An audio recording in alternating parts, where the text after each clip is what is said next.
up? I'm Christiane Cordero, and this is the 734 from WCCO. We know most of you are headed out the door, maybe about to get to work, so let's get you started strong with today's weather. It's kind of gross out there, not going to lie. It's above average, so those of us who are hoping for a little bit of a warm-up, we felt that yesterday. We're going to feel it again today, topping out at 34 degrees, and then a little bit of flurries later this evening. All right, now let's talk about this. The coolest celebration on Earth kicks off tonight. The St. Paul Winter Carnival begins with an opening ceremony at Rice Park at 6:30 p.m. Most of the events are taking place in downtown St. Paul. It's a great way to embrace the winter season, and this morning we want to know, what is your favorite part of winter? Do you like the Winter Carnival or other snow activities, or is your favorite part of winter when it is over? Let us know. Those watching on Facebook, leave a comment right here and we'll get through a few of those in just a moment. It is a busy news morning today, starting with a fatal stabbing in a light rail car. It happened around 1 a.m. near the 28th Avenue station. Metro Transit says two men got in an argument before one of the men took out a knife, stabbing the other. He was taken to HCMC but died. When police arrived, the other man was arrested. Police are still trying to figure out what exactly happened there. This stabbing comes just hours after we learned new cameras were coming on to the light rail trains. The Metropolitan Council Transportation Committee approved $1.3 million for those upgrades. The cameras will allow officers to watch in real time. Somebody can discreetly text if they feel uncomfortable, if there's something going on in the trains that we may not know about, and they don't want to be noticed. After that, a dispatcher can pull up the camera on that train and see for themselves what's going on. All 91 trains will get those new cameras. St. Paul's police chief says dozens of smaller gangs are partly responsible for violence in the city. It's just the first 3 weeks of the new year. At least 3 victims have been killed. Last night, more than 200 residents packed a church to talk about solutions to violence in St. Paul. There was a debate over whether the city should invest in ShotSpotter technology that detects gunfire. The police chief and mayor have different opinions. You won't find a statement or a quote from me opposing the technology. What you'll find is a lot of questions from me. I can tell you my colleagues throughout the country and throughout the world wouldn't want to do their job without ShotSpotter technology. People in St. Paul say they do not want the debate, they want results. Gunfire erupted in Seattle last night, just blocks from the popular Pike Place market. At least one person was killed and 7 others hurt, including a 9-year-old.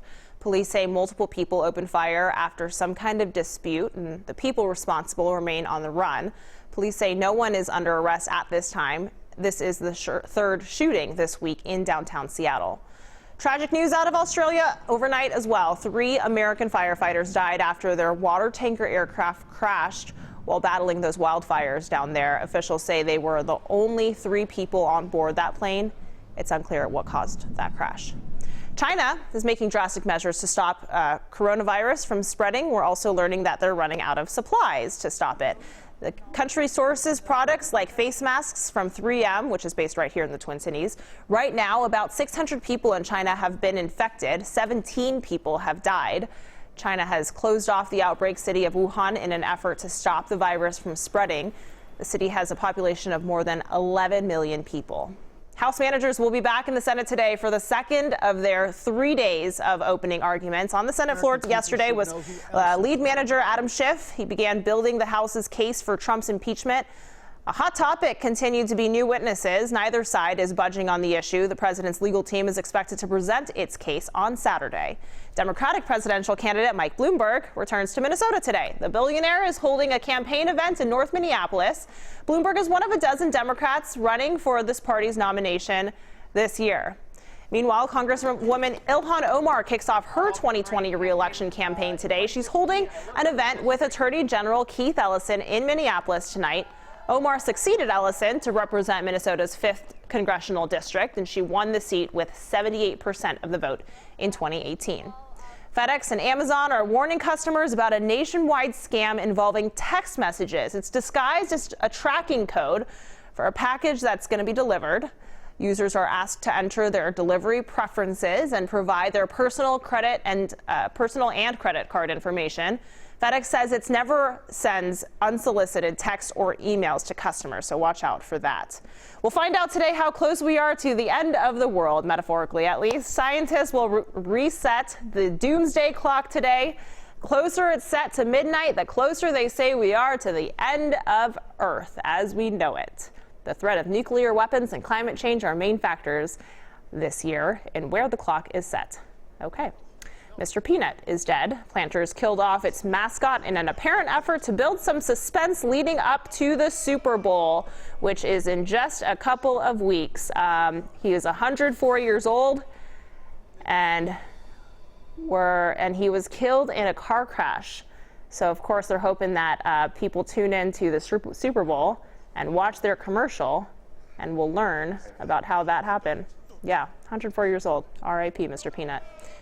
Okay, let's get back to today's talker. We're bringing in WCCO's digital guy, Cole. Cole, what are people saying about winter? Also, I like that Wesley Snipes is back. That's Yeah. using Mr. Peanut commercial. Yeah, we have Becca saying, I've never been to the Winter Carnival. I remember going to see the Ice Castle when I was a kid and loved it. I love seeing my boy have fun in the snow. We have Chris Stevens saying, gotta love the medallion hunt. And we have Marcia saying ice sculptures are so fun. Yeah, those ice sculptures are pretty special, aren't they? It's Yeah. kind of like, that feels very peak Minnesotan to me. What do you like in the winter? Oh, you don't want to know my answer. My favorite part of winter is when I get on a plane to Cabo. Oh, there you go. And to find some sunshine. I'm not going to lie, but I'm trying. I am trying. I like skating. This hasn't been a great skating year, I will say that, Sure. after last year. But I do like skating outdoors. That's pretty special. What about you, Cole? The Luminary Loppet is always Yeah, really fun, that's a good so one. We'll be doing that on February 1st. Yeah, So, awesome. there you Just go. a couple weeks away. Yep. Next weekend, I think. All right, cool. Yep. Thanks, Cole. Thank you. Appreciate it. That's it for now. This is the 734 from WCCO, when most of the Twin Cities are on the go. So go ahead and make us your place for mobile news. We'll be back here tomorrow on Friday at 7:34. And until then, be nice to each other out on the internet.